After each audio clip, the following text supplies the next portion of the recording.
So. Ready? How many of you like animals?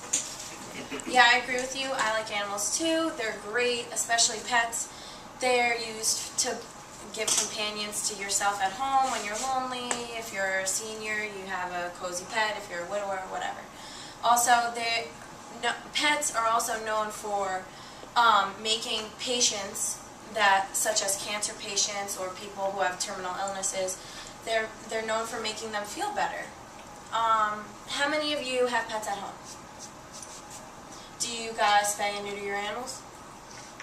No, a lot of you don't. The big problem with not spaying or neutering your animals is overpopulation and not knowing what to do with the animals.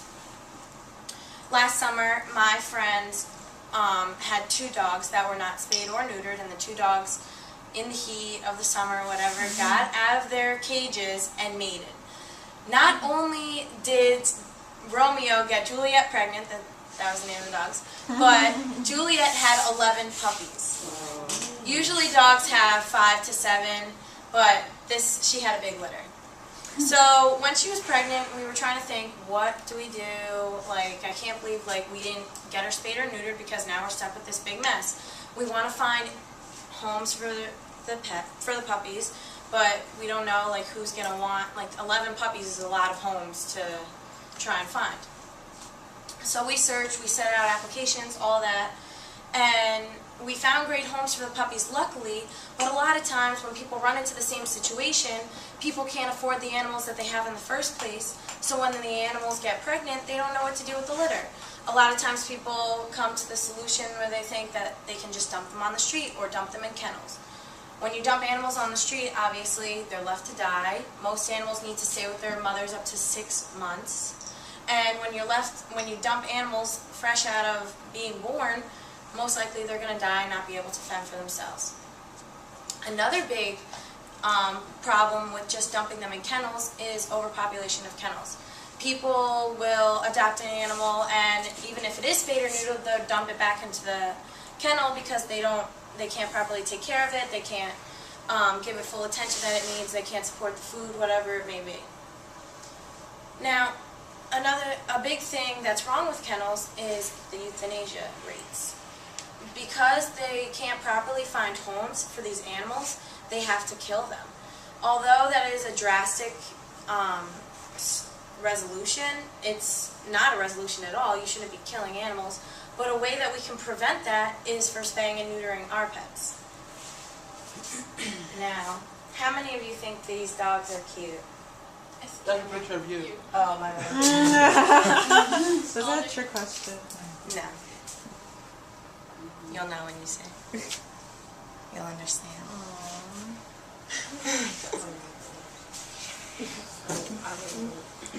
Now, the reason I'm showing you these animals is because if we didn't have them spayed or neutered, there'd be no way in hell we'd have adopted them in the first place. Now, if we all run into economy problems and things like that, we can't afford extra things. So it's important to nip it at the butt and prevent having a big mess and not knowing what to do.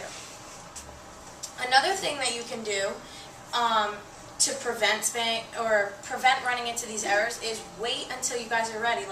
Don't adopt an animal that you obviously can't support, you can't feed or buy food for, because this animal is dependent on you. It can't go out to the grocery store and buy its pet food. It needs you to do it.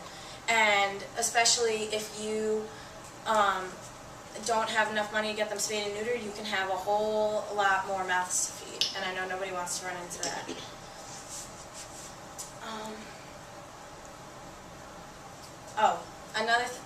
Another thing I forgot to mention is a big problem. Although puppies and kittens can be really cute, they're also really messy.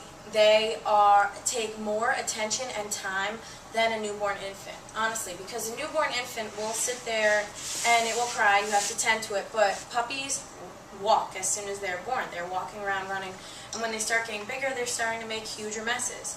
So people run into these messes that they can't confront with because they're not used to having all these paws walking around their house. So another important thing to remember is to just remember that it's a lot more to take in than we think. It's important to get our pets spayed and neutered so you don't run into the problems that I mentioned. Unfortunately, a lot of times animals are sacrificed because people don't get their animals spayed and neutered and they don't know what to do with them. And the ultimate resolution is to euthanize. So I would suggest if you are ready to adopt an animal, please get them spayed and neutered. It will provide us, or I'm sorry, it will prevent lots of future problems and hurting animals and controlling the population. Thank you.